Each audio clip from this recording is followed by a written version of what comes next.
एक गांव में एक लालची कुत्ता रहता था। वह गांव में घूम घूम कर खाने की तलाश करता था। वह इतना लालची था कि उसे जितना भी खाने के लिए मिलता था, उसे कम ही लगता था।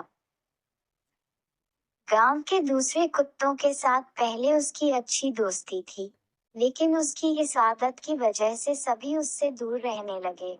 लेकिन उसे कोई फर्क नहीं पड़ा। उसे सिर्फ अपने भोजन से मतलब था। कोई न कोई आते जाते उसे खाने के लिए कुछ न कुछ दे ही देता था।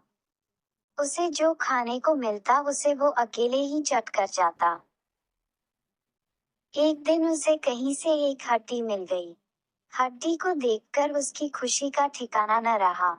उसने सोचा कि इसका आनंद तो अकेले ही लेना चाहिए। ये सोचकर वो गांव से जंगल की ओर जाने लगा। रास्ते में वह पुल के ऊपर से नदी पार कर रहा था, तभी उसकी नजर नीचे नदी के ठहरे हुए पानी पर पड़ी।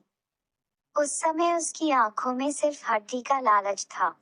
उसे ये भी पता नहीं चला कि नदी के पानी में उसका ही चेहरा नजर आ रहा है।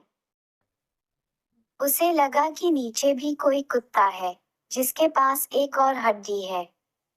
उसने सोचा कि क्यों न उसकी भी हड्डी छीन लूं, तो मेरे पास दो हड्डियां हो जाएंगी। फिर मैं एक साथ दो हड्डियों के मजे से खा सकूंगा। ऐसा सोचकर वह जैसे ही पानी में कूदा, उसके मुंह से हड्डी सीधे नदी में जा गिरी। मुंह से छूटकर हड्डी के पानी में गिरते ही कुत्ते को होश आया और उसे अपने किए पर पछतावा हुआ। कहानी से सीख। इस कहानी से हमें ये सीख मिलती है कि हमें कभी भी लालच नहीं करना चाहिए। लालच करने से हमारा ही नुकसान होता है।